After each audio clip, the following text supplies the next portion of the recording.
No, D700 pa je prav aparat, ki je mišljen za tiste resne ljubitelje, za tudi konec koncev profesionalne fotografe in ponuja FX format kot drugi v tem razredu. Torej, kaj hočemo doseči z Nikonom D700, komu je Nikon D700 namenjen? Namenjen je, kot sem že omenil, širšemu okrogu fotografov, ne samo tistim striktno profesionalnim fotografom, ki lahko končno izkoristijo vse prednosti, ki jih ponuja to krasno tipalo FX, ki je bilo prvič predstavljeno v D3. Primeren je za reportaže, za družbeno kritično fotografijo, prav tako pa tudi za studio in poročno fotografijo in bo zanesljivo navdušil vse te, ki jih bodo uporabljali z kakovostjo slike, ki je že znana iz D3. Po samih lastnostih tipala, seveda, kot sem že omenil, je aparat zelo podoben D3, torej ponaša se z 12 milijoni točk na senzorju. Senzor je v bistvu identičen kot v D3, torej z Nikonovo osnovo, 14-bitnim pretvornikom formata 36x24 mm, torej filmski format FX. In, kar je še najpomembnejše, tudi zelo odziven v slabih svetlobnih pogojih. Torej vemo, da D3 je prav pred tem briljiral, a ne prav na tega so ga izredno pohvalili, torej v prikazu relativno majhnega šuma pri visokih ISO vrednostih. No, tudi senzor v D700 se ponaša z 200 do 6400 ISO nastavitvami, to so kalibrirane nastavitve in D700 je najmanjši aparat, ki ima dejansko kalibrirano nastavitev 6400. Seveda pa lahko nastavite tudi vrednosti High 1 in High 2, pomeni, da lahko ISO nastavite vse do 25600 in še vedno obdržite relativno nizek nivo šuma in seveda odlično fotografijo z lepimi barvnimi prehodi in gradacijami. Vendar pa je dodano v D700 za razliko od D3 še nov sistem za odstranjevanje prahu iz senzorja, podoben kot je vgrajen že v D300, torej gre za odstranjevanje prahu na podlagi ultrasoničnega tresenja, ki ga pa lahko nastavite, da se avtomatsko vklopi, ko aparat zaženemo ali ko gasnemo, lahko pa tudi po potrebi vmes na zahtevo uporabnika stresete tipalo, odstranite odvečni prah in nadaljujete s fotografiranjem. Torej, združuje prednosti D300, ki je imel vgrajen tale odstranjevanje prahu in tipalo FX formata. D700 po novem tudi zelo hiter, podobno kot D300, 5 posnetkov na sekundo naredi sam aparat in če dokupimo zraven vertikalno državo ND10 in v njem uporabimo baterijo iz D3, je zmožen narediti tudi 8 posnetkov na sekundi, kar je za vsako reportažo in konec koncev tudi za športno fotografijo več dovolj. Seveda ta oprema je na voljo tudi v novem kompletu, torej lahko si naši uporabniki mislijo tudi paket PDK1, v katerem je že vključeno tako držalo, nova baterija, kot tudi polnilec za baterijo in s tem dosegajo potem tudi hitrost 8 posnetkov na sekundo v aparatu. Podobno kot D3, tudi D700 se ponaša z relativno veliko kapacitete medpomnilnika, pomeni, da aparat lahko naredi dosti zaporednih posnetkov, predno se ustavi. In sicer, če zapisujemo v JPEG formatu, v fajn kakovosti, lahko naredi okrog 100 fotografij na medpomnilniku, predno mora za sekundo ustaviti in posnetke iz medpomnilnika zapisati na kartico. Te številke seveda so relativno nižje, ko govorimo o zapisu v RAW formatu, torej veliko je vlastnem NEF v fajlih.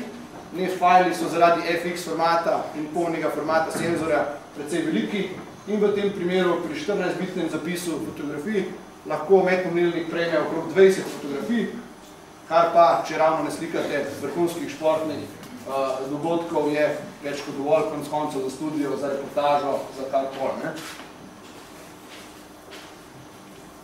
Torej, seveda so vse te hitrosti in medpomnilniki odvisni tudi od kartice, ki jo uporabljate. No, D700 je podobno kot pred njim že D3 in D300 kompatibilen z vsemi najnovejšimi UDMA karticami in to pomeni nekje v praksi, da so aparati te nove generacije do 4-krat hitrejši od serije D2, D200 in kar se še bolj pomembno, tudi odzivni časi.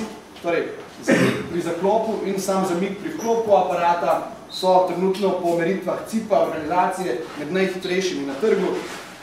Pomeni, aparat je pripravljen na fotografiranje po nekje 12 milisekundah od trenutka vklopa.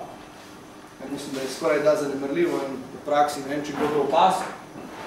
In kar je bolj pomembno, zamik proženja zaklopa je 40 milisekund, kar je enak rezultat, ko ga dosega tudi D3, tako da res gre za vrhunski aparat v malenkost kompaktnejšem hišju. Omenil sem že ISO nastavljivost. Najmanjši aparat z kalibrirano ISO 6400 nastavitvijo, maksimalno 25-600 na high 2 stopni. Vse te koraki so pa nastavljivi po 1/3.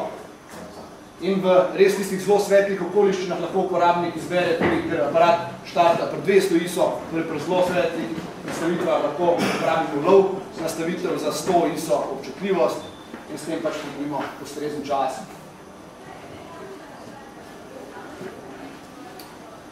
Autofokus v D700 je prav tako povzet iz aparata D3, torej zadnja tehnologija, vgrajena v Nikonovih fotoaparatih iz D3, ki je vrhunski aparat za šport, torej autofokus je temu primerno odziven, hiter. Nekaj športnih fotografov je danes tudi tle, lahko potrdijo, da se na vseh športnih tekmovanjih D3 obnaša vrhunsko, tudi konkurencija, ki je do zdaj imela nekje prednost, nekje vodilni korak na tem hitrem autofokusu na športnem področju, trenutno premalo zavedujoče gledajo proti uporabnikom D3 aparatov. Ta autofokus pa omogoča priznan 51-točkovni sistem. Imamo eno schemo, vidite, da ti rdečo obarvani senzori v sredini so križni senzori, torej 15 izmed teh 51 je občutljivih celo nad minimalno zaslonko 5,6, torej autofokus dela tudi z objektivi, kjer mogoče pri konferenci ne, pomeni, da če damo 2,8 objektiv, kljub temu, da damo dvakratni konverter gor, imamo 5,6 zaslonko, še vedno autofokus dela, in ne samo dela, celo zelo hitro in odzivno dela. Vsa ta autofokusna polja pa so na samo iskalo projecirana z LED tehnologijo in lahko nastavljamo med 51-točkovnim autofokusom, 21-točkovnim autofokusom, torej se omejimo na srednji del fokusnih točk, ali pa celo izberemo samo precej natančnejši 9-točkovni autofokus, ki pa seveda pomeni, da mora uporabnik precej bolj aparatu pomagati, kje točno hoče to ustrenje imeti. Poleg teh treh, ki sem jih omenil, je seveda v aparatu še ena druga funkcija, ki jo je moče vredno omeniti. Namreč za vse uporabnike D2 sistema, D2, D2X, ki so imeli 11-točkovno nastavitev, je možno tudi to prikazati na zaslono, za tiste, ki imajo malo težje prilagajanje, da se kle bolj domače počutijo na novem aparatu. Pomembna lastnost, ki predvsem pride pri funkciji Live View, s katero se tudi ponaša aparat D700 do izraza, je autofokus na podlagi kontrasta. In če imamo zelo kontrastne motive, ta autofokus zelo dobro deluje tudi v Live View načinu. In po novem lahko tudi tale Live View uporabljamo na podlagi kontrasta z autofokus.